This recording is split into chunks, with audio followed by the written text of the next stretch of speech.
suatu titik. Dan yang terakhir ada uji tanah dan batuan, terutama mengenai sifat mekanisme. Wawancara kan, boleh terus. Penyelidikan geologi teknik Oh. dapat dibedakan menjadi dua, yakni penyelidikan geologi teknik lapangan dan penyelidikan geologi teknik laboratorium. Untuk penyelidikan geologi teknik lapangan, yaitu penyelidikan geologi lapangan atau site selection meliputi yang pertama ada penyelidikan permukaan, yang dibagi lagi menjadi dua, yaitu morfologi, merupakan survei permukaan yang mempelajari bentuk permukaan bumi, di mana dibagi lagi menjadi topografi dan batimetri. Nah, topografi merupakan yang mempelajari roman muka bumi daratan, dan batimetri mempelajari roman muka bumi lautan. Kemudian ada hidrologi, yang merupakan survei permukaan yang mempelajari tentang aliran air bumi dan juga siklus air. Kemudian ada survei bawah permukaan, yaitu survei yang meliputi beberapa hal berikut. Yang pertama ada hand boring, sondir atau DCPT, dan kemudian ada coring. Tahap penelitian. Tujuan penelitian adalah untuk menentukan seekonomis mungkin dari sebuah proyek, sehingga dapat meramalkan kondisi geologi bawah permukaan. Berdasarkan data-data geologi permukaan dan disertai laporan secara umum dan lengkap, luas perihal percobaan di lapangan. Tahapan penelitian bidang pekerjaan geologi teknik yang umum adalah sebagai berikut.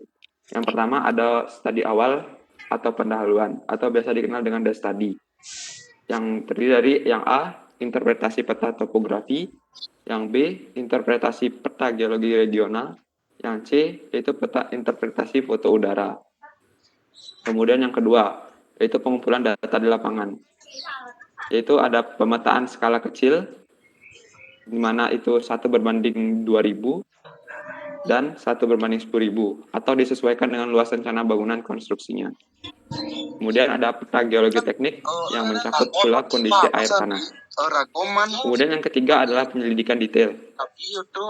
Yang pertama adalah penyelidikan geofisika yang membantu penentuan sifat-sifat fisik batuan atau tanah. Kemudian ada pendugaan lapisan bawah tanah, permukaan, penyebaran. Yang C ada pemboran dan pengambilan contoh batuan atau tanah. Yang D ada analisis laboratorium, perhitungan dan sintesa.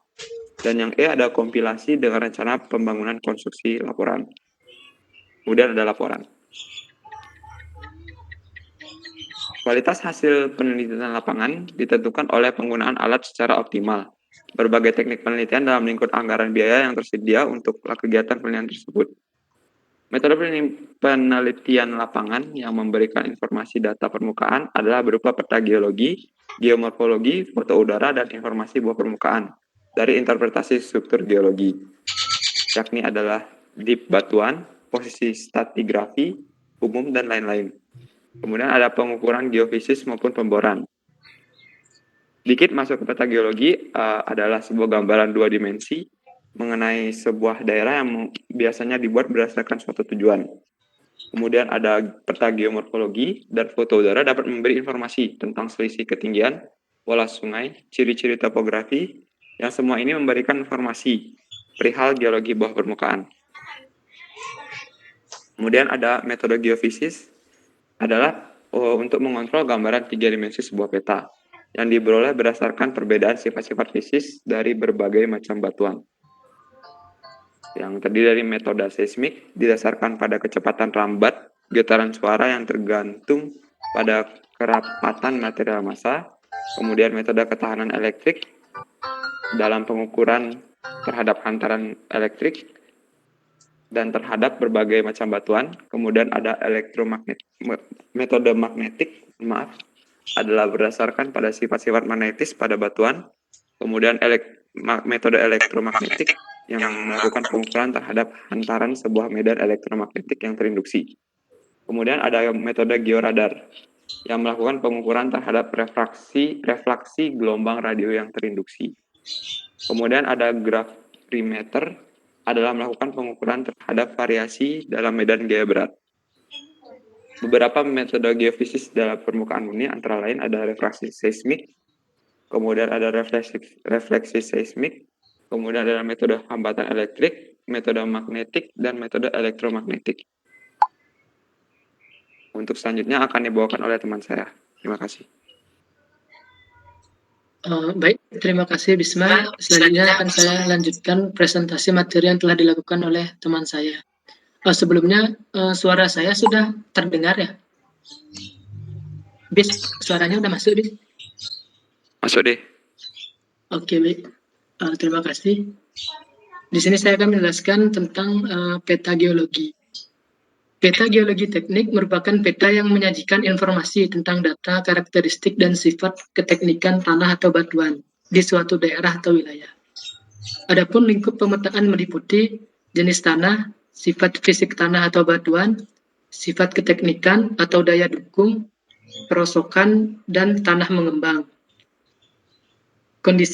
Kondisi keairan dan bahaya lingkungan beraspek geologi. Next, please.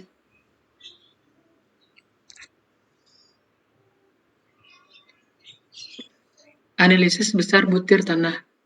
Sifat-sifat suatu tanah tertentu banyak tergantung kepada ukuran butirnya. Besarnya butir juga merupakan dasar untuk klasifikasi atau pemberian nama pada macam-macam tanah tertentu. Besarnya butir tanah digambarkan dalam grafik lengkung gradasi atau grafik lengkung pembagian butir. Tanah yang ukuran butirnya dibagi rata antara yang besar sampai yang kecil dikatakan bergradasi baik. Bila mana terdapat kekurangan atau kelebihan salah satu ukuran butir tertentu, maka tanah itu disebut bergradasi buruk. Sedangkan apabila besar hampir sama disebut bergradasi seragam. Penentuan ukuran butir tanah dilakukan dengan dua cara, yaitu untuk ukuran butir yang kasar dipakai saringan, yaitu tanah dikeringkan dan disaring pada serangkaian saringan dengan ukuran lubang 3 inci sampai dengan nomor 200 atau 200 kawat per inci, yang hampir sama dengan ukuran pasir hingga lanau. Sedangkan untuk ukuran butir yang lebih kecil dari pasir halus dipakai cara pengendapan, yaitu tanah dicampur dengan air dan diaduk kemudian dibiarkan berdiri supaya butir-butir mengendap. Butiran-butiran dalam suatu suspensi akan menurun dengan kecepatan yang tergantung pada ukurannya. Next. Pengambilan contoh tanah. Contoh-contoh ini ada dua macam, yaitu contoh tidak asli dan contoh asli. Contoh tidak asli diambil tanpa adanya usaha-usaha yang dilakukan untuk melindungi struktur asli dari tanah. Sedangkan untuk contoh asli harus masih menunjukkan sifat-sifat asli dari tanah dengan teknik pelaksanaan sebagaimana mestinya dan cara pengamatan yang tepat. Maka kerusakan terhadap contoh bisa diusahakan sekecil mungkin dan segera dibawa ke laboratorium. Cara pengambilan contoh asli dengan tabung silinder berdinding tipis dari bahan tembaga atau besi.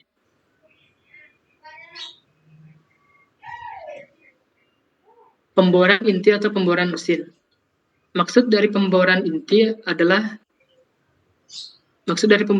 dalam kepentingan penyelidikan geologi, khususnya geologi teknik, adalah untuk mengetahui kondisi bawah tanah, meliputi dari jenis batuan, sifat fisik, daya dukung atau SPT, dan tingkat permeabilitasnya.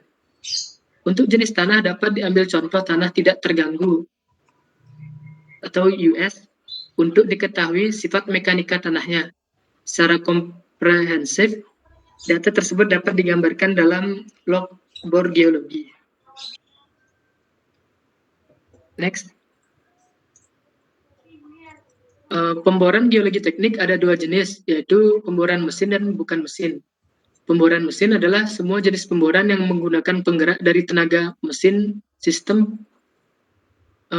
Dari tenaga mesin sistem, pemboran mesin ini batang bor diputar secara mekanis dan putarannya diteruskan ke mata bor pada dasar lubang bor. Inti batuan yang terpotong akan tertinggal dalam tabung inti dan diangkat ke permukaan untuk dianalisa, diuji dan disimpan dalam kotak. Contoh secara umum penggunaan pemboran mesin ini adalah metode yang umum dilakukan dalam penyelidikan tanah atau batuan. Mata bor ada bermacam-macam. Ada bermacam-macam penggunaannya tergantung jenis tanah atau batuan. alat bor dan kapasitas pemboran yang dikehendaki. Dalam teknik pemboran yang benar, seluruh inti bor dapat terambil dan pengujian setempat juga dapat dilaksanakan. Kegunaannya yaitu yang pertama, penyelidikan bahan tambang atau endapan mineral. Yang kedua, mengetahui struktur geologis suatu daerah. Ketiga, penyelidikan tanah dasar atau bangunan sipil. Yang keempat, pembuatan sumur eksplorasi dan eksploitasi air tanah. Yang kelima, pembuatan lubang pengeringan air dalam tambang bawah tanah. Dan yang terakhir, pembuatan lubang peledakan batuan.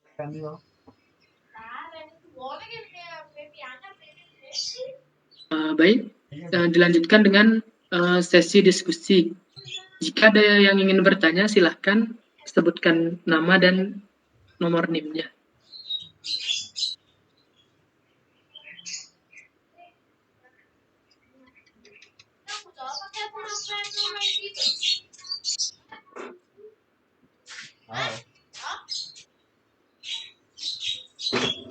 Ming pengen layan nih sebenarnya.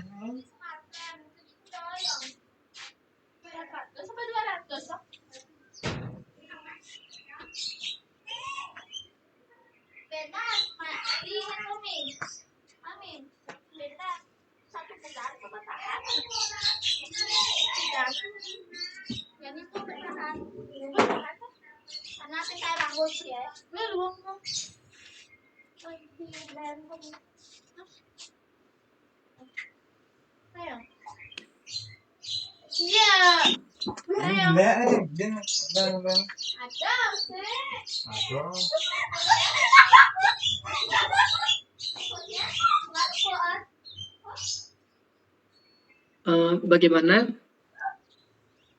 Apakah ada yang ingin bertanya?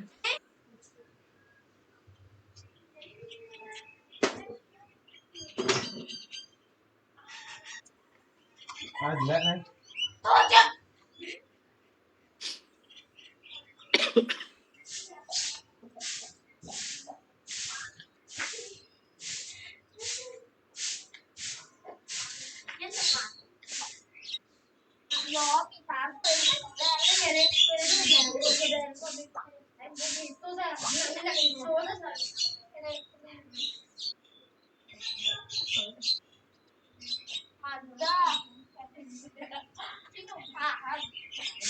Bagaimana yang lainnya?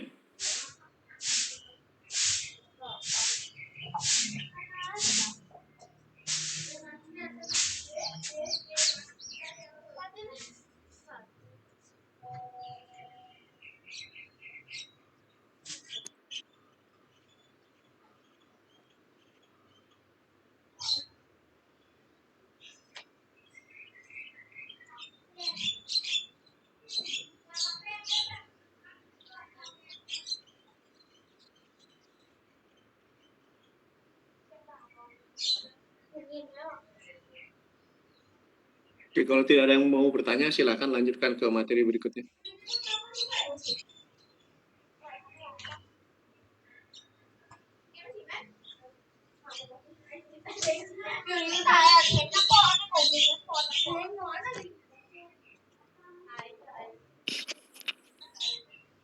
Gimana teman-teman? Ada yang mau nanya?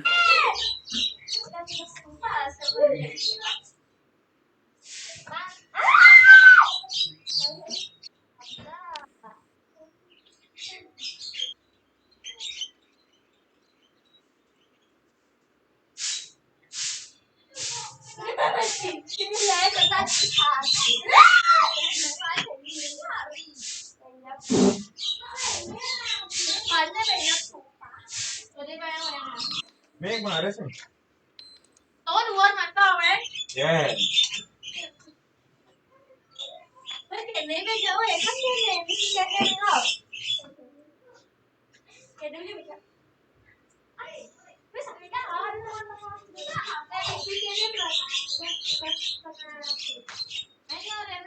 Itu di kolom chat ada banyak pertanyaan. Coba yang yang presentasi silakan dibaca. Baik, ini di kolom chat sudah masuk Pak. Dari Ninyoman Sinta Purnama Dewi. Untuk pertanyaannya, dalam penggunaan apakah semua metode site investigation dapat digunakan dalam semua kondisi tanah?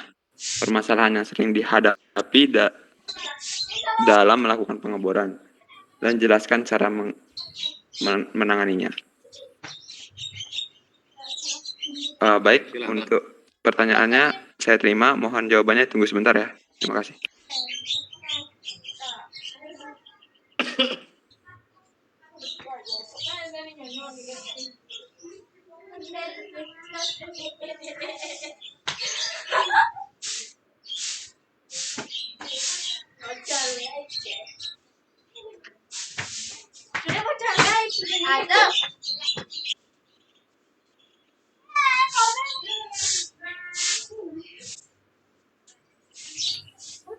Oh, mohon maaf, ini ternyata dari Daniel dengan NIM 31.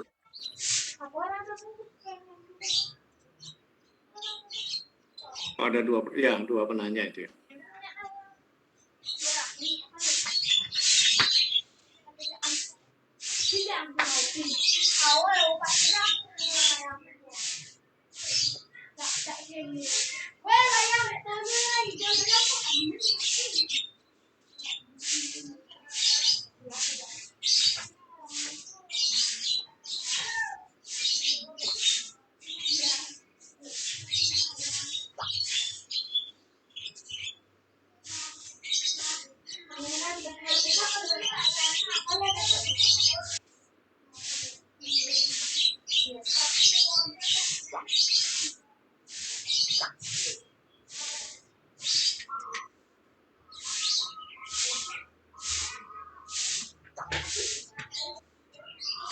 Baik, untuk jawaban dari pertanyaan, apakah semua metode site investigation dapat digunakan dalam semua kondisi tanah?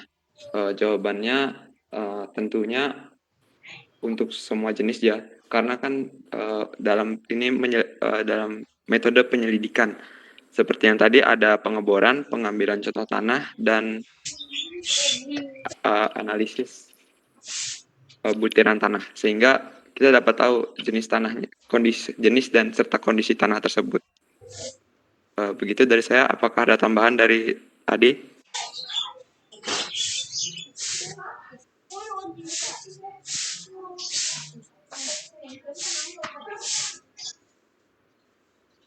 Coba saya ingin menambahkan sedikit. Jadi menurut saya, apakah semua metode site investigation dapat digunakan dalam semua kondisi tanah? Jadi menurut saya kita harus melihat dulu kondisi tanahnya bagaimana. Nah, jika kondisi tanahnya tersebut bagaimana, kemudian kita bisa tahu apa metode yang akan digunakan dalam kondisi tanah tersebut. Mungkin begitu saja menurut saya. Mungkin dari teman-teman yang lain yang audiens, atau mungkin ada tambahan dari Bapak.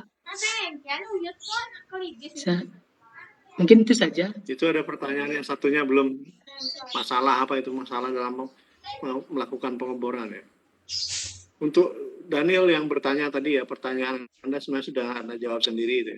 Apakah semua metode site investigation dapat digunakan dalam semua kondisi tanah? Tentunya tidak ya. Minggu lalu saya sempat menunjukkan buku site investigation dari Clayton ya.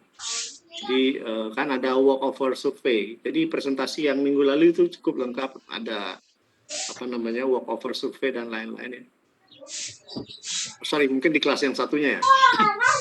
Cukup lengkap, ada walkover survey. Jadi seperti tadi sudah dijawab singkat tadi, memang metode itu banyak ya, banyak metode. Karena apa? Karena yang dihadapi di lapangan juga banyak kondisinya, sehingga harus dipelajari dulu sebelum Anda ke lapangan melakukan site investigation. Dipelajari dulu, biasanya ada desk study ya. Jadi kita belajar mengenai lingkungan setempat dulu, kemudian baru menyesuaikan metode yang akan dipakai untuk melakukan site investigation dan hasil apa yang diinginkan. Itu yang lebih penting ya. Jadi kalau Anda menginginkan hanya sekedar sifat fisik, atau mungkin harus lengkap dengan sifat mekanik ya dan lain-lain, itu membutuhkan suatu metode tertentu. Ya. Jadi tidak tertutup hanya satu metode, mungkin lebih dari satu metode bisa diterapkan untuk mendapatkan hasil yang diinginkan. Jadi prinsipnya begitu ya. Silakan.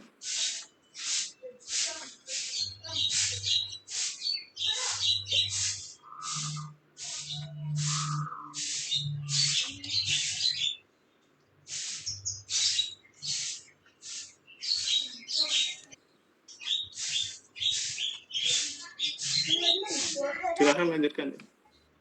Baik Pak, terima kasih. Lanjut ke pertanyaan kedua yang tadi. Permasalahan apa yang sering dihadapi di dalam melakukan pengeboran tanah dan jelaskan cara menangani. Dan kemudian ini ada tambahan pertanyaan dari Sintiasih dengan NIM 005. Dalam analisis besar butir tanah terdapat kekurangan atau kelebihan dari suatu ukuran butir tertentu, maka disebut bergradasi buruk. Pertanyaannya, bagaimana dampak bergradasi buruk ini terhadap lingkungan, terutama pada tanah? Terima kasih. Oke, saya terima. Ditunggu untuk jawabannya, Sintiasih.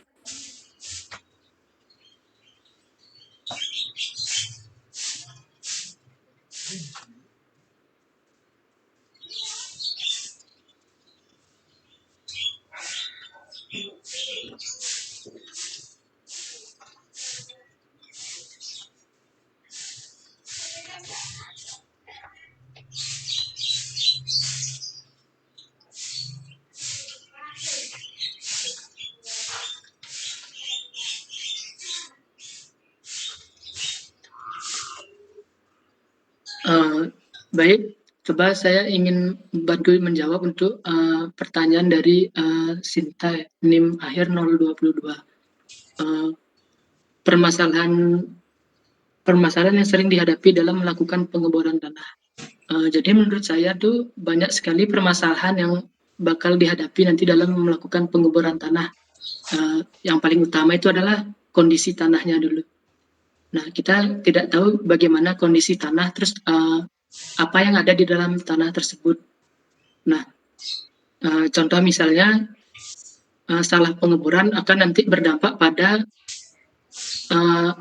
bocornya yang lumpur di Sidoarjo itu. Mungkin itu bisa menjadi salah satu contohnya. Sehingga sampai sekarang itu masih belum bisa diatasi cara menanganinya.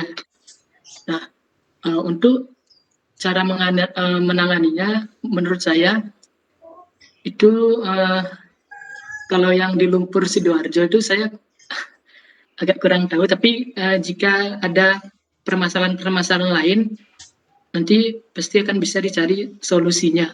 Mungkin itu aja jawaban dari saya.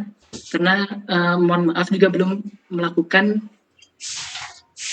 pengeboran langsung. Ya, mungkin dari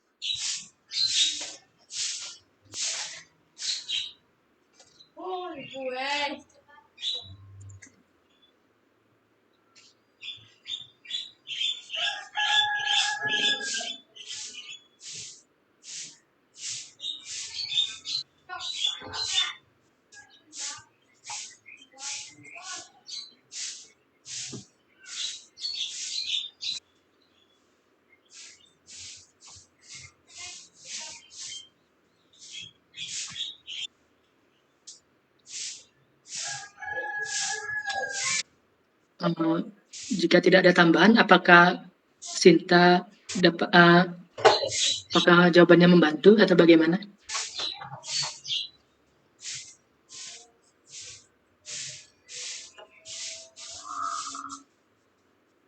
Semuanya jawab yang lainnya deh.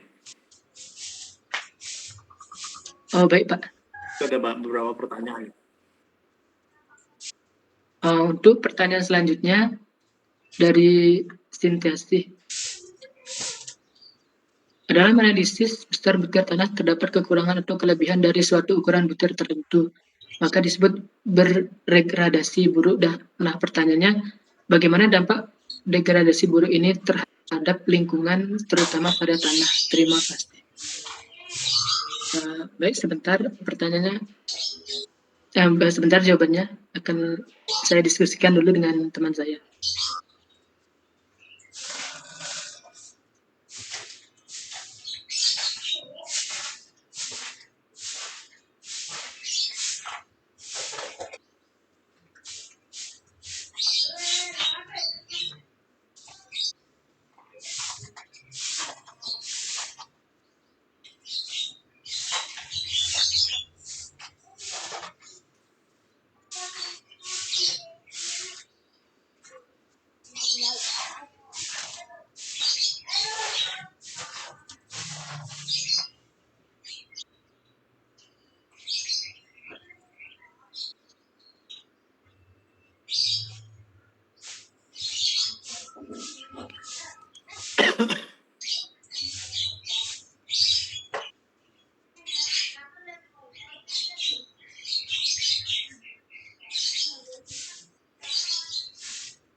Baik, coba saya bantu jawab untuk Nikadek Sintiasi, pertanyaan dari Nikadek Sintiasi. Dampak degradasi buruk ini terhadap lingkungan, terutama pada tanah. Mungkin menurut saya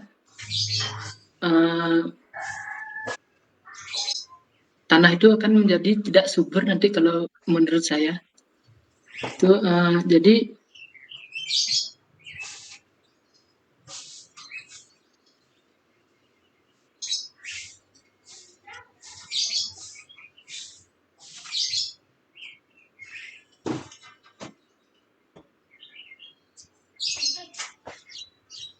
jadi bila di sini dijelaskan tanah yang ukuran butirannya dibagi rata antara yang besar sampai yang kecil dikatakan bergradasi baik.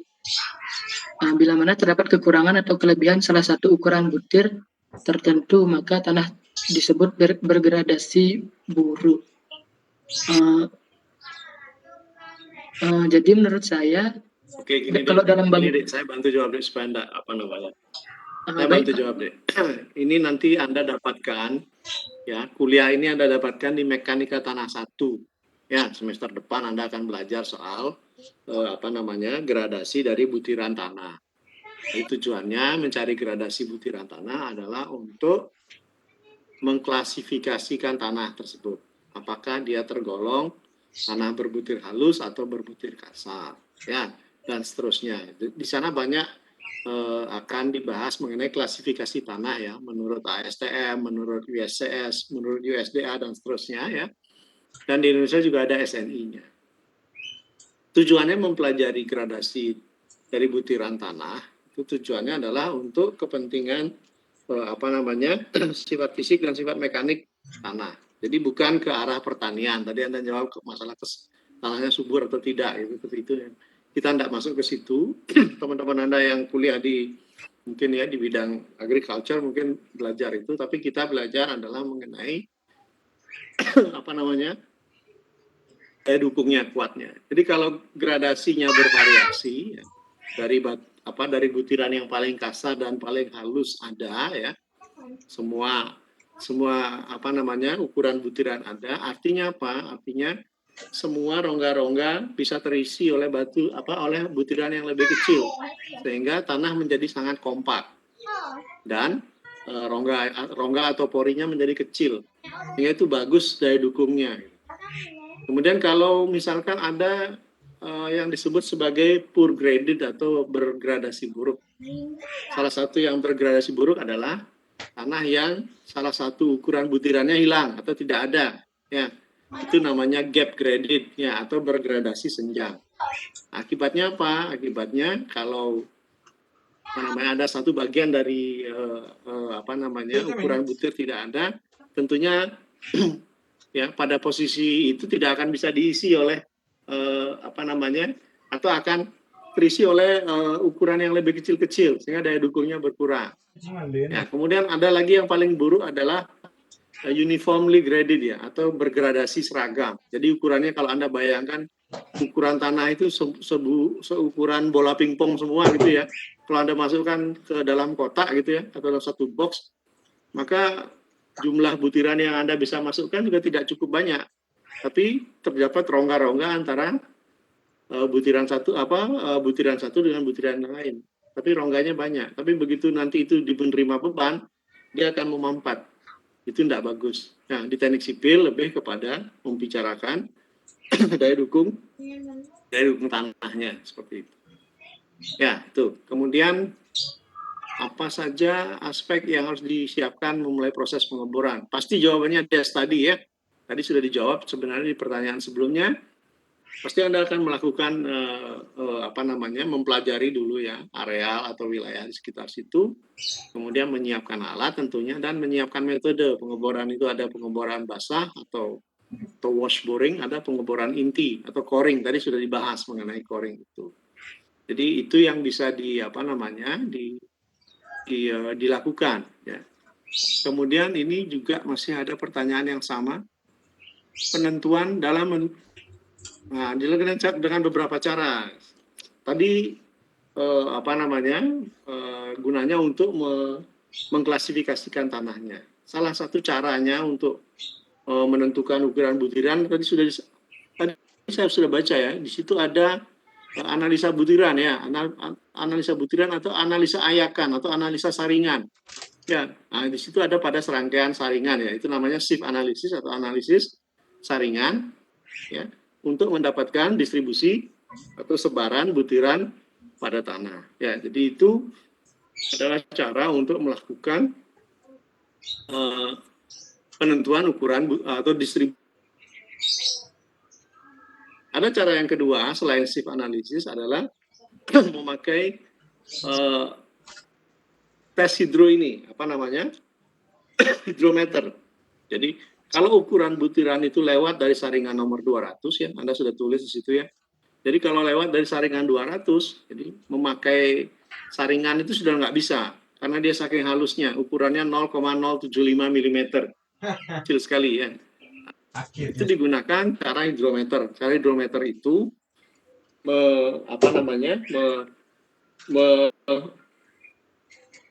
memakai hukum Stokes, ya, memakai hukum Stokes dan digunakan untuk mengukur butiran yang paling kecil sehingga tidak bisa disaring lagi atau diayak lagi, tidak bisa. Jadi hanya akan memakai kecepatan penurunan butiran tanah ya berdasarkan hukum Stokes. Semakin besar atau semakin berat butiran, semakin cepat dia turun. Ya, dari situ bisa diketahui ukuran butiran bahkan sampai ke ukuran butiran yang paling kecil yang sampai koloid bisa, kalau Anda masih ingat koloid, suspensi dan lain-lain seperti itu. Ya, jadi itu tambahan jawaban yang bisa saya berikan mengenai analisis butiran tanah ya, analisis butiran tanah itu bisa Anda dapatkan semester depan ya di Mekanika Tanah 1. Jadi di situ akan ada analisis saringan atau shift analisis. Silakan lanjutkan.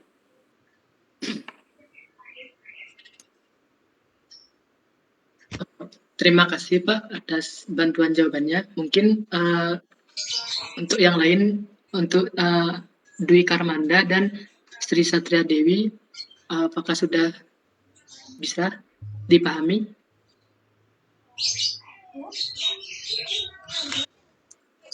Baik, sudah bisa saya pahami, Ade. Oke, terima kasih. Jika tidak ada yang ingin bertanya lagi, mungkin akan dilanjutkan oleh kelompok selanjutnya yang akan mempresentasikan.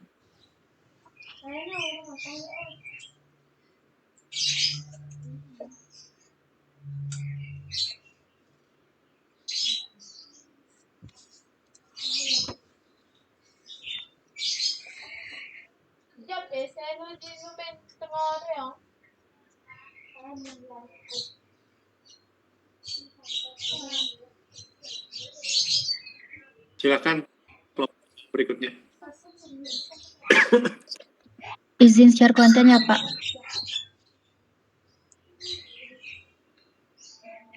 Ya, silakan.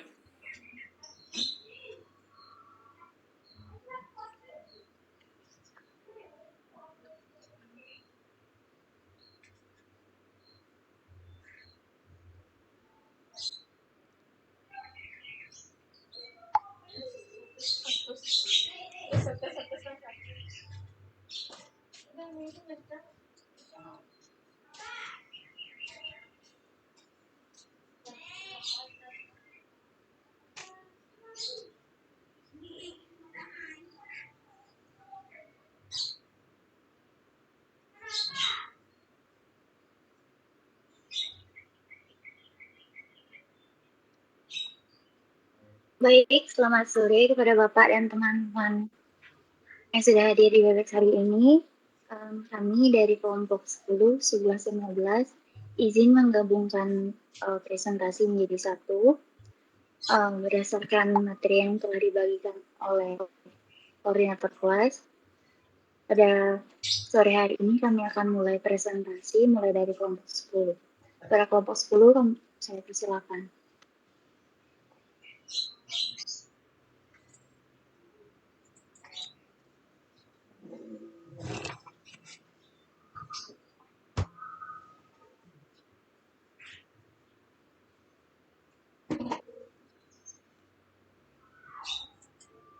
Baik, apakah suara saya terdengar?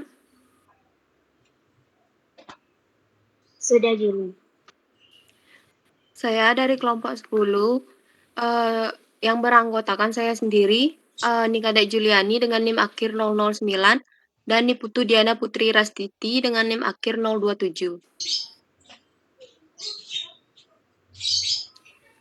Untuk skema materinya dari kelompok 10 akan menjelaskan pengertian peta geologi. Next.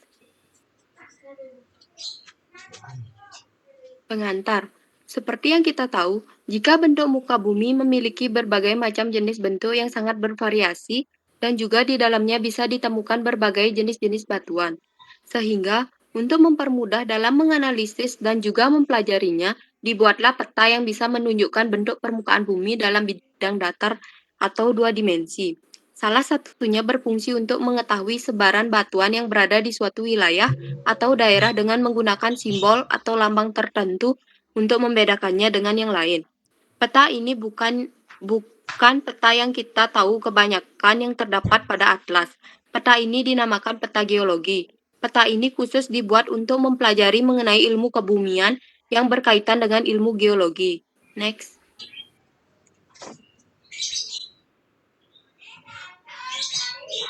Pengertian peta geologi. Peta merupakan gambaran kecil dari permukaan bumi. Sedikit banyak jika dibandingkan dengan peta pada umumnya, peta geologi merupakan gambaran mengenai informasi mengenai sebaran dan jenis serta sifat batuan, umur, struktur, tektonika, dan lain sebagainya yang berhubungan dengan sumber daya. Peta geologi ialah salah satu dari bentuk data dan informasi geologi dari suatu wilayah atau daerah dengan tingkat kualitas yang berdasarkan skala.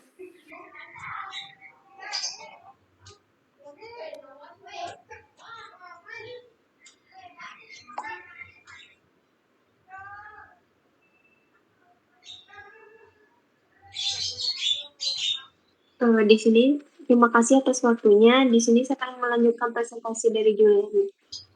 Peta geologi adalah gambaran tentang keadaan geologi suatu wilayah yang meliputi susunan batuan yang ada dan bentuk struktur dari masing-masing satuan batuan tersebut. Peta geologi merupakan sumber informasi dasar dari jenis-jenis batuan, ketebalan, kedudukan satuan batuan atau jurusan dan kemiringan, susunan atau urutan satuan batuan, struktur sesar, perlipatan, dan kekar serta proses-proses yang pernah terjadi. Peta geologi ada kalanya dibuat berdasarkan kepentingan, misalnya untuk kepentingan ilmiah atau sains, untuk kepentingan pertambangan, teknik sipil atau engineering, pertanian, lingkungan, dan sebagainya. Hal ini akan menghasilkan bermacam-macam peta geologi. Misalnya peta geologi teknik 72 penyebaran batuan pada peta. Peta geologi dihasilkan dari pengamatan dan pengukuran singkapan di lapangan, yang kemudian diplot pada peta dasar yang dipakai atau peta topografi. Untuk dapat menggambarkan keadaan geologi pada suatu peta dasar, dipakai beberapa aturan teknis, antara lain perbedaan jenis batuan dan struktur geologi digambarkan berupa garis penyebaran batuan beku akan mengikuti aturan bentuk tubuh batuan beku, misalnya sil, dike, lakolit. Sedangkan penyebaran batuan sedimen akan tergantung pada jurus dan kemiringannya. Pada suatu singkapan batuan berlapis, jurus dinyatakan sebagai garis arah dan kemiringan dinyatakan sebagai besaran sudut. Next.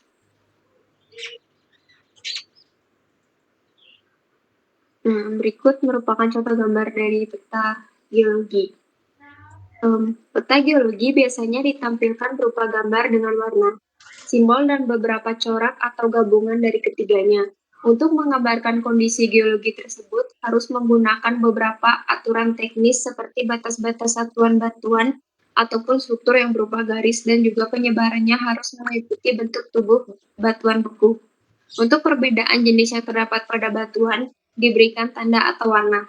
Sedangkan untuk batuan sedimen tergantung dari hasil jurus atau stike dan kemiringan atau dip. Sekian presentasi dari kelompok 10 akan dilanjutkan oleh kelompok 11 mengenai manfaat peta geologi. Baik, terima kasih atas waktunya. Di sini saya akan menjelaskan manfaat dari peta geologi. Next. Kelompok 11 itu beranggotakan saya sendiri, Wisti Saitu Nusurini dengan NIM akhir 010, serta Gusti Ayu Putusri Satria Dewi dengan NIM akhir 026.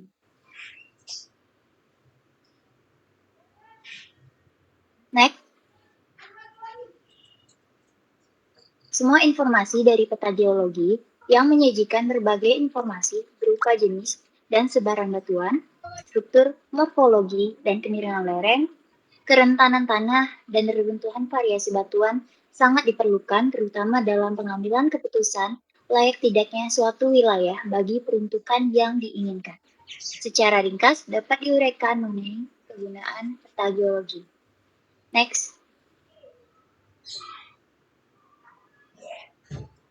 Yang pertama, eksplorasi sumber daya mineral, atau mineral air tanah, dan energi, migas, konvensional, unkonvensional, kemudian kawasan rawan bencana alam biologi, gempa, tsunami, letusan gunung api, longsor.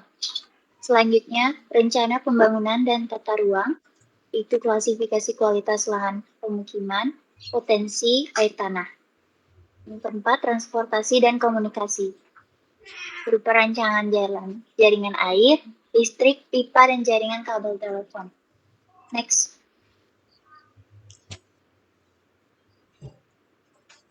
Seperti yang dijelaskan sebelumnya, berikut ada beberapa gambar dari pemanfaatan adanya peta geologi, yaitu ada penataan pemukiman, kemudian pemanfaatan sumber daya alam, kemudian pencegahan bencana, selanjutnya ada gambar mengenai pemanfaatan sumber daya mineral, dan yang terakhir itu mengecek bagaimana kondisi pada batuan yang ada di muka bumi di Indonesia. Next. Materi selanjutnya akan dilanjutkan oleh teman saya Sri. Dipersilakan.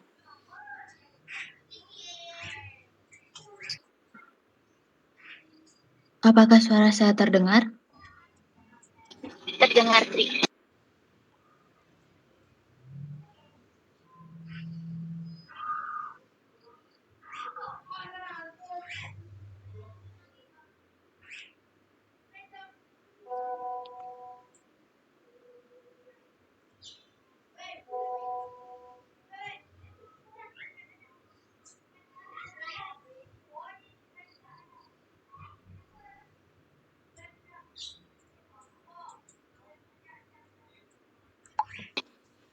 Halo Sri, bisa dimulai?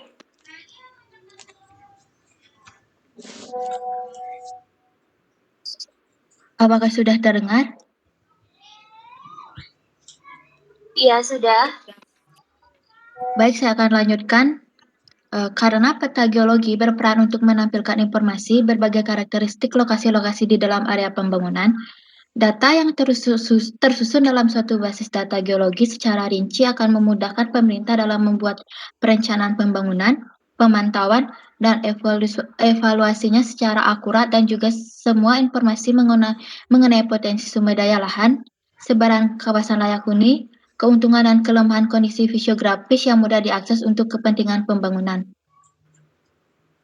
Kemudian, peta geologi memiliki informasi data dan geologi yang sangat diperlukan dalam eksplorasi sumber daya mineral dan migas dalam hal yang pertama, akurasi berupa ketelitian dalam hal memberikan setiap data geologi baik permukaan maupun bawah permukaan. Yang kedua, kelengkapan informasi yang bisa diakses oleh pengguna.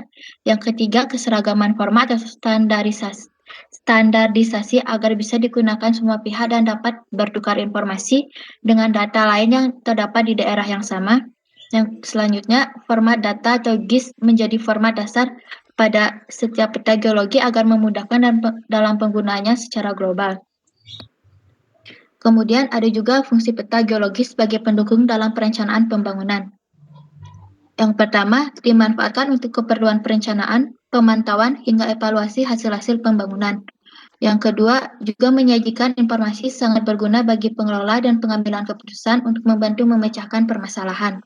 Yang selanjutnya, menentukan pilihan atau membuat kebijakan tentang ruang melalui metode analisis data peta. Sekian dari kelompok 11 yang dipresentasikan. Selanjutnya akan dipresentasikan oleh kelompok 12. Terima kasih.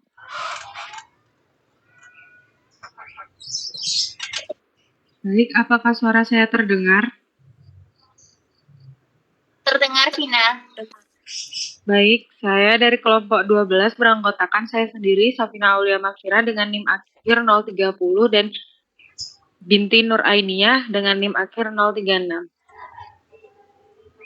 Next.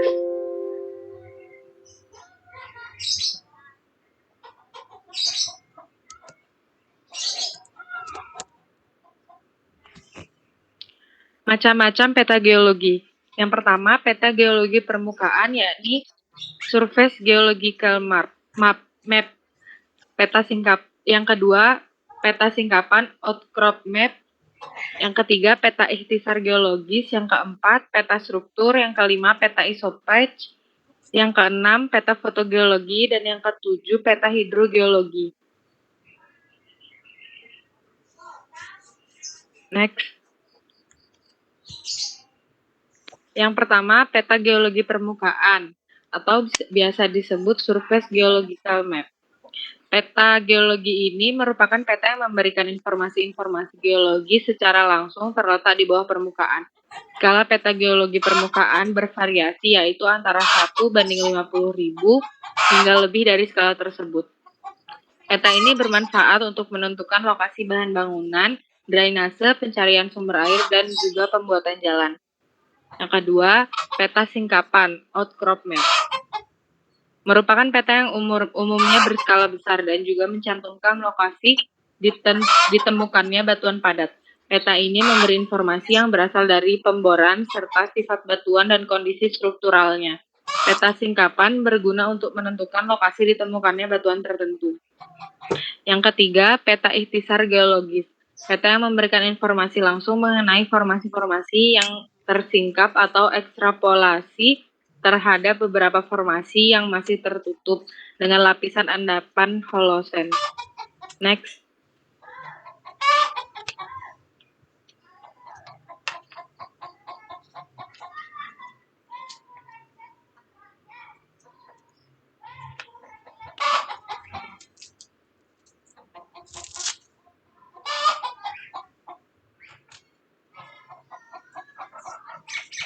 Baik, selanjutnya akan dilanjutkan oleh teman saya, Binti Nur Ainiyah.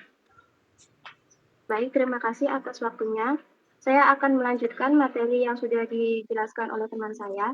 Macam-macam peta geologi yang keempat, yaitu peta struktur. Peta yang memiliki garis-garis kedalaman yang dikonstruksikan pada permukaan sebuah lapisan yang terletak di bawah permukaan. Yang kelima, yaitu peta isopat. Peta yang menggambarkan garis-garis yang menghubungkan titik-titik sebuah formasi ataupun lapisan dengan ketebalan yang sama.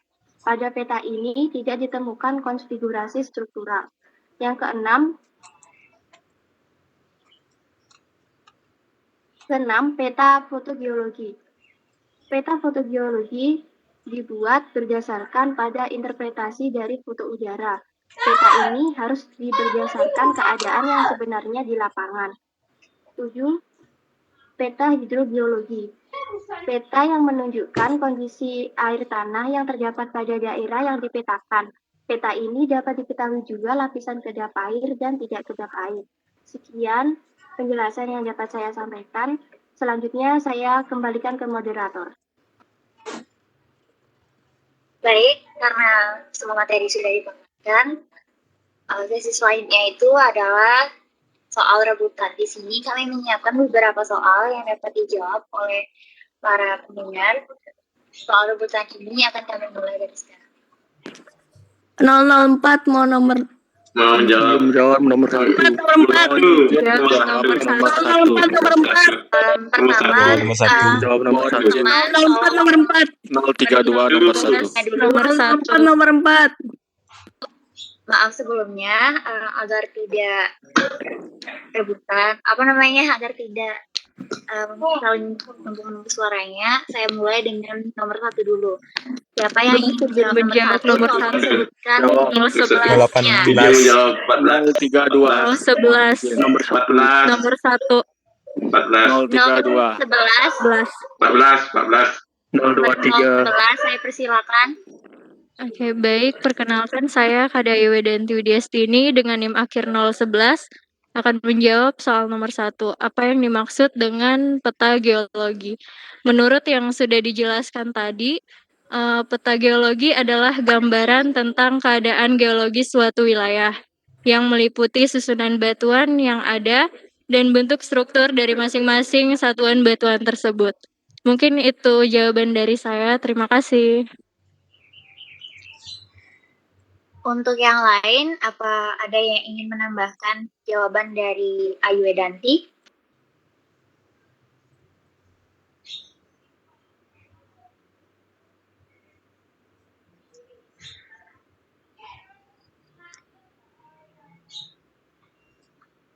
Baik, karena Ayu sudah menjawab dengan tepat, kita lanjut ke soal nomor 2. Siapa yang ingin menjawab nomor 2, silakan sebutkan NIM akhirnya.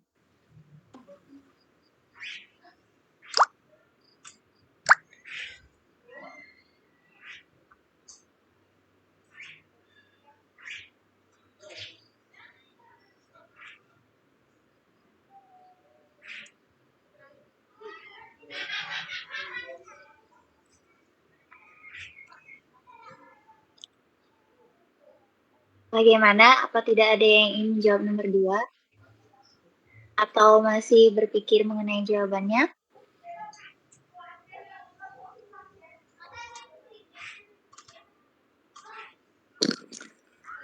.023 izin menjawab. Baik, untuk 023 dipersilakan. Untuk menggambarkan kondisi geologi tersebut harus menggunakan beberapa aturan teknis seperti yang pertama, perbedaan jenis batuan dan struktur geologi digambarkan berupa garis penyebaran batuan beku akan mengikuti aturan bentuk tubuh batuan beku. Sedangkan penyebaran bentuk tubuh batuan beku, sedangkan penyebaran batuan sedimen akan tergantung pada jurus dan kemiringannya. Terima kasih. Apakah bisa diterima?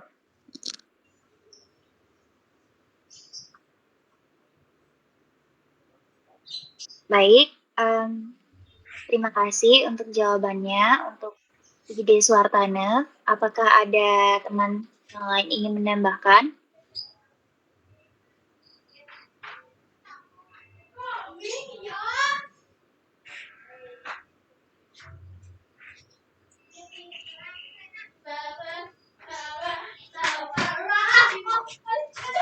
Jika tidak, akan saya lanjut ke soal nomor 3. Apakah ada yang ingin menjawab soal rebutan nomor 3?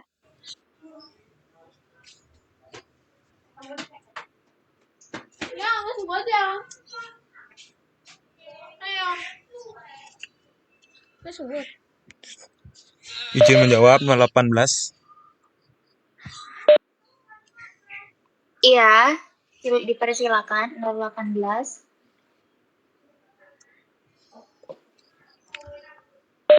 Untuk kepentingan yang dijadikan dasar pembuatan peta geologi, kepentingannya bisa eksplorasi sumber mineral, terus rencana bangunan dan tata ruang, terus ada untuk kawasan rawan mendeteksi kawasan rawan bencana alam geologi, terus untuk transportasi dan komunikasi. Ini itu jawaban dari saya. Terima kasih. Baik, terima kasih Juni. Maka ada teman yang ingin menambahkan lagi?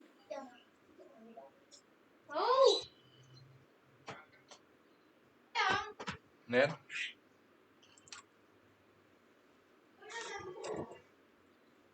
Baik, jika tidak, kita akan lanjut ke soal rebutan nomor 4. 004 Ada yang ingin menjawab?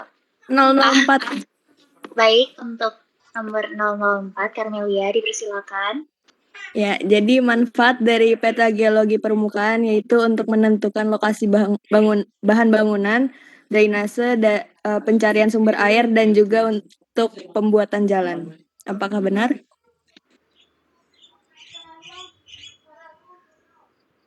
Benar, terima kasih Carmelia. Untuk teman Kasih. yang lain, apa ada yang ingin menambahkan jawaban dari Carmelia? Apabila ada, dipersilakan.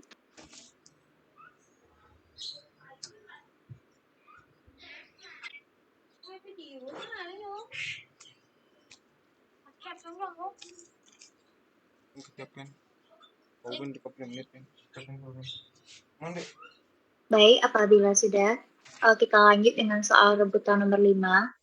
Apa ada yang ingin menjawab soal nomor 5? 014. Baik, untuk nomor 014 dipersilakan. Baik, terima kasih atas waktunya.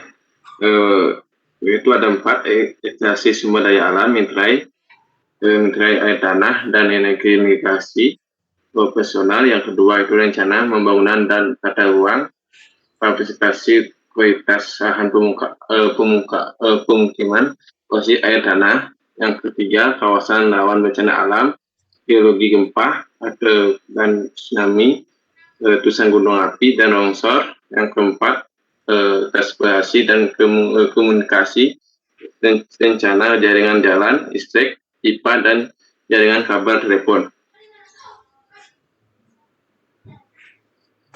Sekian dan terima kasih. Baik, terima kasih atas jawabannya. Apakah ada yang ingin menambahkan jawaban dari Mang Juniarta?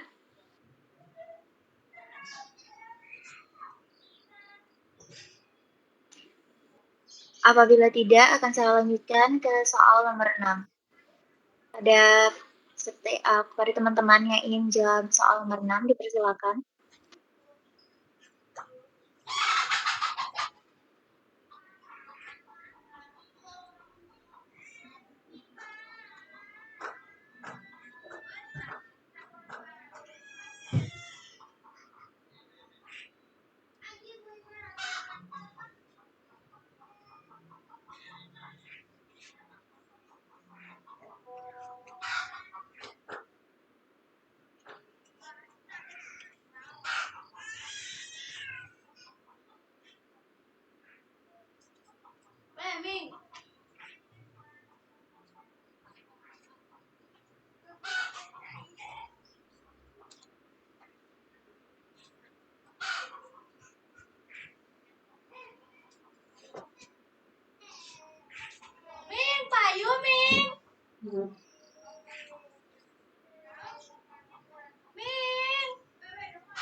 Bagaimana teman-teman? Apa ada yang ingin menjawab soal nomor 6 atau masih dipikirkan jawabannya?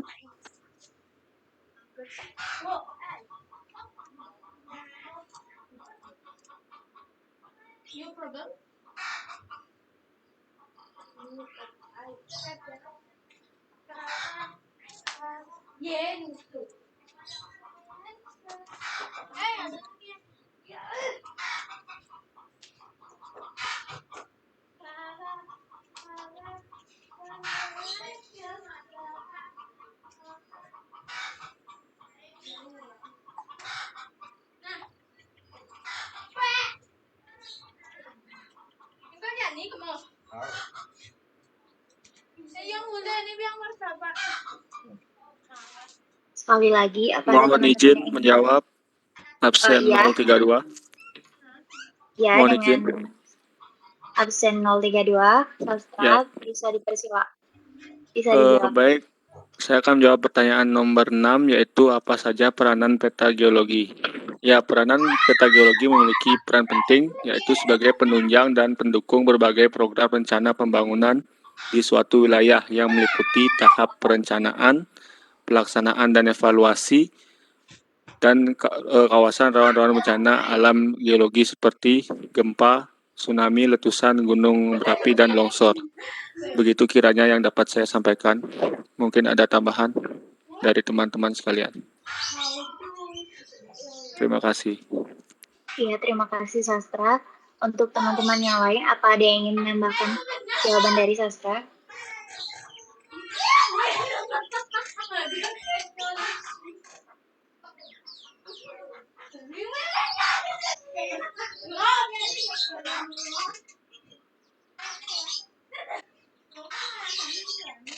Izin menambahkan NIM akhir 024.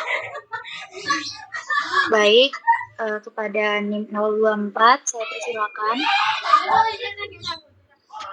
Baik, jawabannya. Peta geologi berperan untuk menampilkan informasi berbagai karakteristik lokasi-lokasi di dalam area pembangunan. Data yang tersusun dalam suatu basis data geologi secara rinci akan memudahkan pemerintah dalam membuat perancangan pembangunan, pemantauan, dan evaluasinya secara akurat, dan juga semua informasi baru mengenai potensi sumber daya lahan, sebaran kawasan layak huni, keuntungan dan kelemahan kondisi fisiografis yang mudah diakses untuk kepentingan pembangunan. Sekian yang bisa saya sampaikan. Terima kasih. Baik, terima kasih kepada Kadek Sandika. Saya lanjut dengan soal nomor 7. Mengapa informasi data peta geologi sangat diperlukan dalam eksplorasi sumber daya mineral? Kepada teman-teman, saya persilakan.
Bagaimana teman-teman? Apa ada yang ingin menjawab soal nomor 7?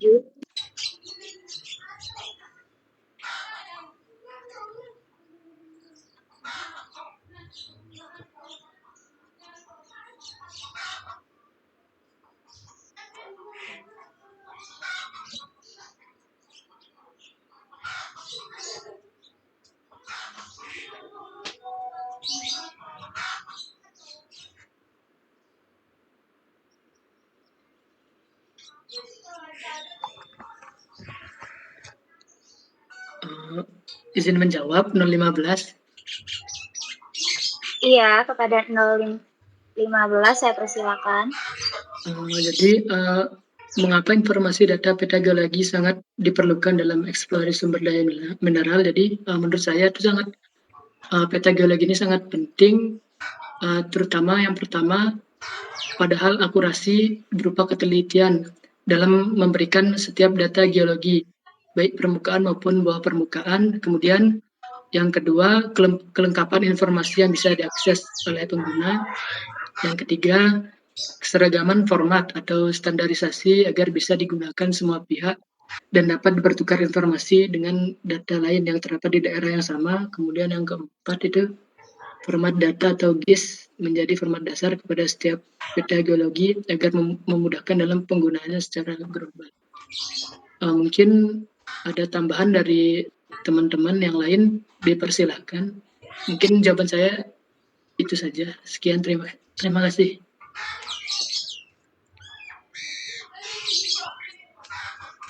Baik, kepada teman-teman yang lain, apa ada yang ingin menambahkan?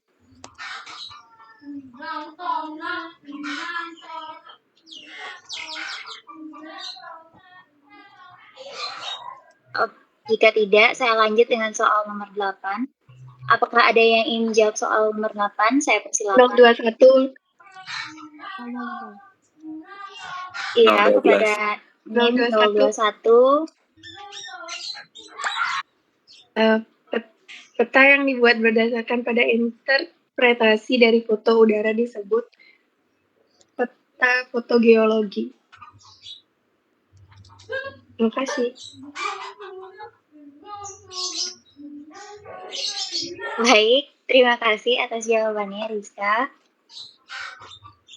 Apa ada yang memiliki jawaban lain?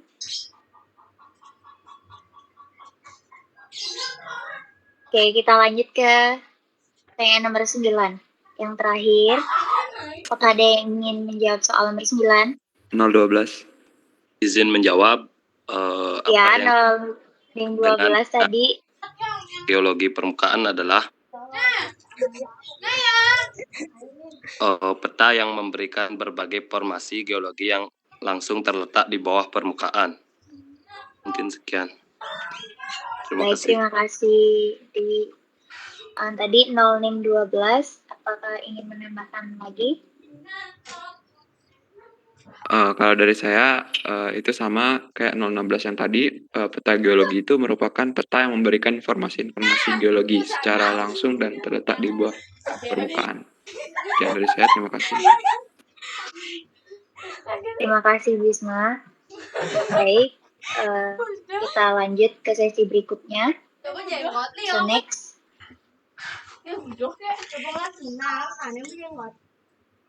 Karena kita sudah sampai di diskusi, apabila ada teman-teman yang ingin bertanya serta berdiskusi, dipersilakan.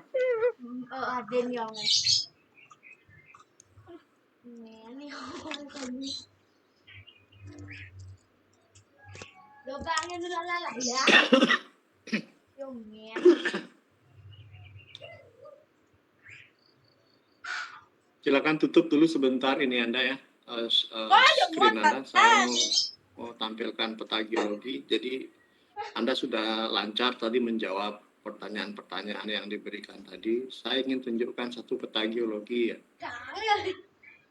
Baik, Pak. Ini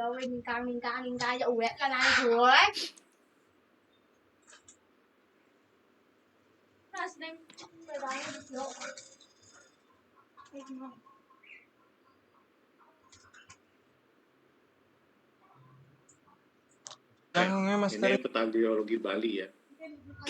Yang ada nih yang ketanan.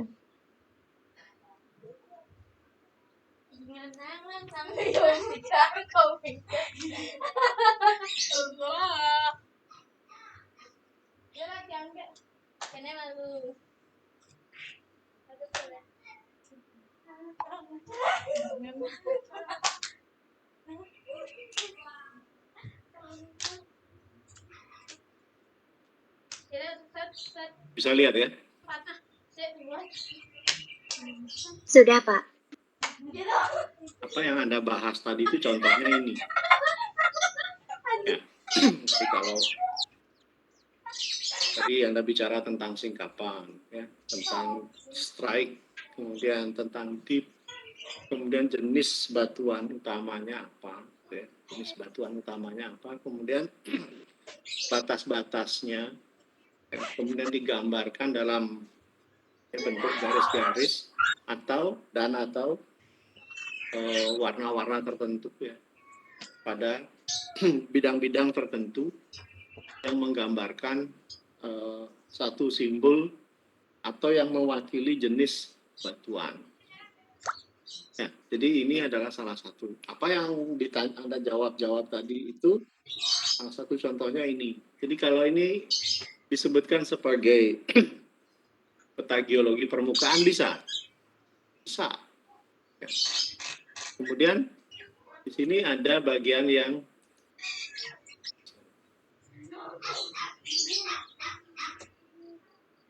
ini, ya. Kalau Anda lihat di sini, yang warnanya hijau ini diberikan kode QAL. Ya, itu adalah daerah yang dari hasil penyelidikan tanah dan batuan diketahui memiliki jenis tanah atau batuan utama atau batuan dominan berupa tanah aluvial atau endapan aluvial atau aluvial deposit. Ya. Kemudian ya, jadi saya sampaikan karena kita tinggal di Bali, ya. Ada yang dari luar Bali mungkin belum apa namanya, mungkin yang tinggal di Bali pun juga tidak banyak memahami. Pulau Bali itu hanya terdiri dari gunung. Ini, ya, kompleks gunung Merebuk yang di daerah Melaya. Kemudian kompleks dari gunung Beratan Buyan Purba, ya. Kemudian kompleks dari gunung Batur Purba dan kompleks dari apa namanya, formasi Seraya dengan gunungnya adalah Gunung Agung. Di Pulau Bali itu hanya 4. Ini adalah singkapan utara. Ya. Kemudian di bagian selatan, jadi kalau Anda lihat, ya, jadi kalau Anda lihat di peta ini, ya, ini ada 2 bagian. Ya, ada peta yang di sini menunjukkan adalah endapan semua di sini. Kemudian di sini adalah berupa batuan kapur atau limestone. Nah, jadi sebenarnya Pulau Bali dengan Bukit Jimbaran, ya, tempat kampus itu adalah pulau yang berbeda. Ya, menyatu menjadi Pulau Bali karena ada endapan di sini. Saya pernah melakukan pengeboran persis di apa namanya, di ujung landasan 27, ya, yang bagian timur, ya. Itu mengebor sampai 140 meter di situ. Jadi kedalaman tanah pasir dan endapannya itu mencapai 30 sampai 40 meter. Di bawahnya itu adalah limestone. Jadi bisa dikatakan bahwa, ya, lapisan limestone ini mendesak ke utara, kemudian subduksi atau menyelinap di bawah singkapan bagian utara. Kemudian Gunung Ungasan ini atau Bukit Ungasan ini saudaranya ini, ya. Kemudian bersaudara juga dengan beberapa kepulauan yang di selatan sini, termasuk bersaudara dengan atau bersama dengan Pegunungan Kapur Jawa, ya, Pegunungan Kapur Selatan Jawa. Jadi itulah bagian-bagian dari apa namanya yang bisa Anda lihat di peta geologi permukaan.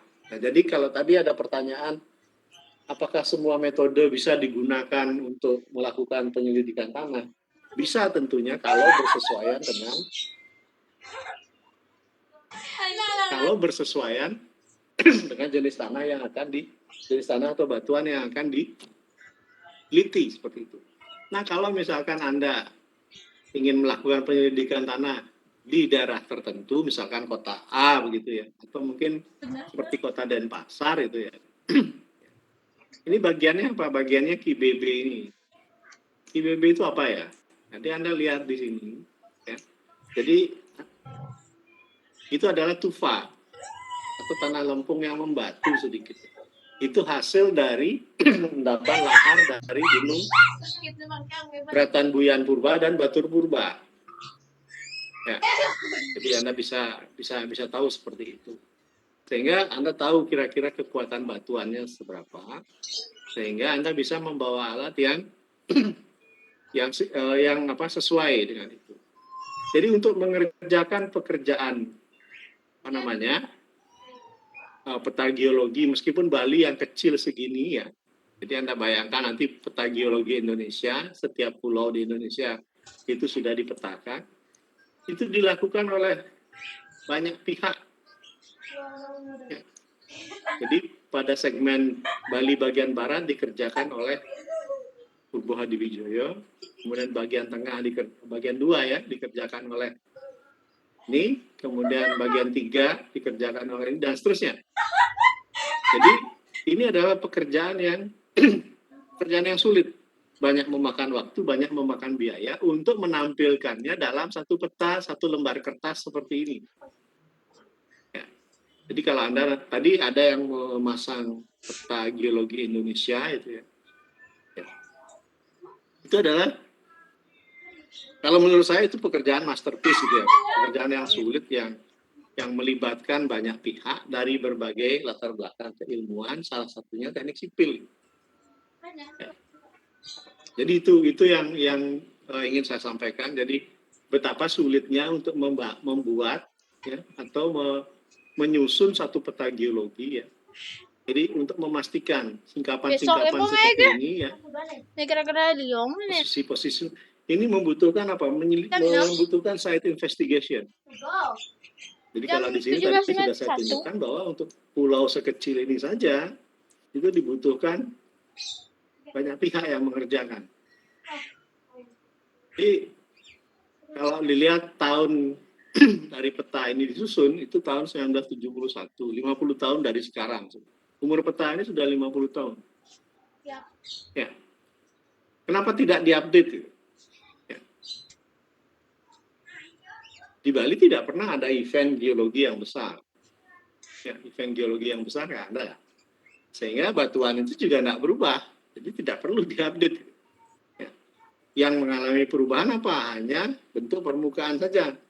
Ya, ada yang melakukan dan itu sifatnya sporadik dan regional.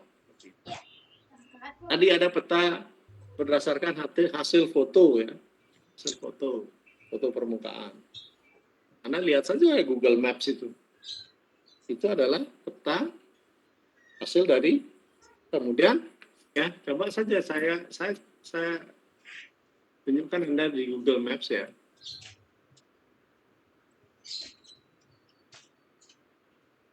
Bahwa itu adalah peta yang itu juga bagian dari peta gitu ya.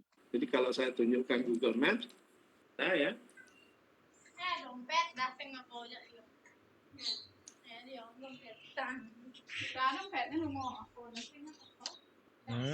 Nak undian mangkate. Marah enak ngajan sih. Kan gue ingatkan. Kena masker ngajan. Jangan ya. Sudah bisa lihat ya. Itu muka bumi kelihatan. Ya. Seperti misalkan nih ya, tubrukan lempeng Australia dengan tumpukan lempeng Australia dengan Asia. Ini. Jadi kalau kemarin ada gempa di sekitar Malang itu kejadiannya di sini. Ya. Ini kejadiannya di sini. Di Denpasar tempat dirasakan, tapi tidak keras sekali. Inilah tempat sumber gempa. Suatu ketika terjadi peristiwa tektonik ya paling membahayakan ya di sini. Ini jaraknya kira-kira 400 km kalau dari ujung selatan Pulau Bali. Jadi kalau kecepatan air tsunami itu sekitar 600 sampai 800 km per jam. Gelombang tsunami akan tiba di Denpasar dan sekitarnya itu hanya dalam waktu 30 sampai 40 menit. Ya, dan seterusnya seperti itu. Kemarin juga ya, jadi berita duka dari TNI AL itu ya. Jadi palung laut yang ada di utara Bali ini palung lautnya. Jadi kedalaman ini berkisar 500 sampai 800 meter. Ini palungnya di sini. Jadi semakin ke timur semakin dalam. Jadi di sini sampai 3.000 meter kedalaman palungnya. Kalau di sini berkisar 500 sampai 1.000 meter. Ya, di sini. Jadi peta ini juga peta geologi sebenarnya. Jadi yang bisa dilihat, jadi Anda bisa lihat, nah seperti ini adalah mountain chain bagian selatannya Pulau Nusantara ya. Jadi di sini pusat gempa semua ini, pusat gempa ini semua. Kemudian ada sirkum Mediterania dari atas ini ya. Jadi dari sini juga Anda bisa lihat sebenarnya apa namanya yang didapatkan dari maps itu. Kemudian coba saya ingin tunjukkan juga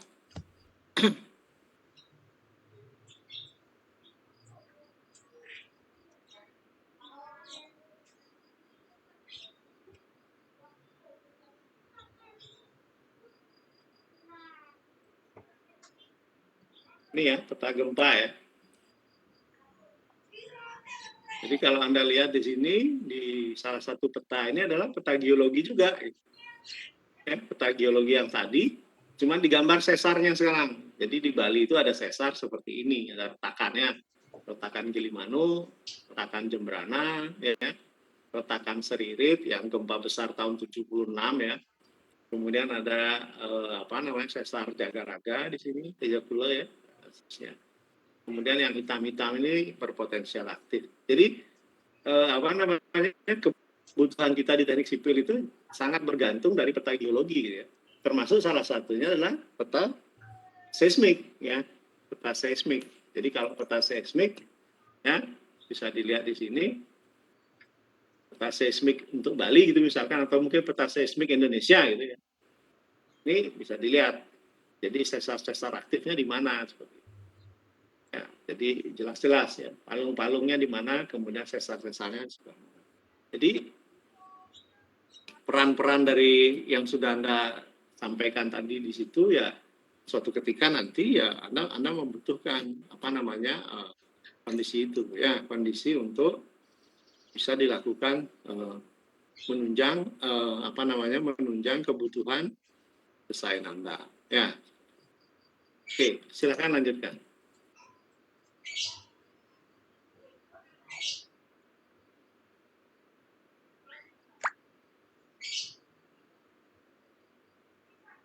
Baik, terima kasih Bapak atas pemaparan materinya mengenai peta geologi. Selanjutnya akan kami lanjutkan dengan sesi tanya jawab serta diskusi. Pada teman-teman yang ingin bertanya, dipersilakan.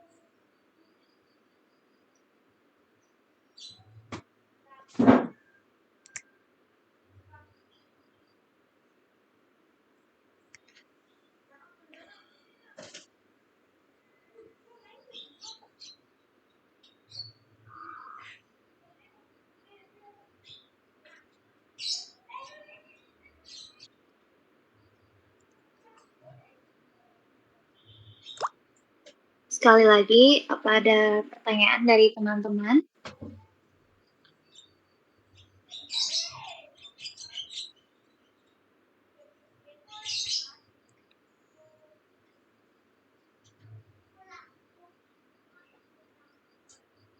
Materi lain masih ada ya? Untuk materi hari ini sudah, Pak. Untuk minggu depan akan ada lagi materi. Ini ada pertanyaan ini ya.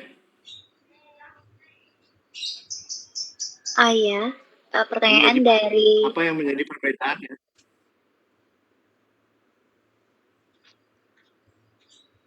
Baik, di kolom chat ada pertanyaan dari Daniel dengan NIM 031. Izin bertanya, apa yang menjadi perbedaan di antara peta geologi standar atau secara umum dengan peta geologi teknikan? Baik, terima kasih Daniel atas pertanyaannya. Izinkan kami untuk berdiskusi mengenai jawabannya. Terima kasih.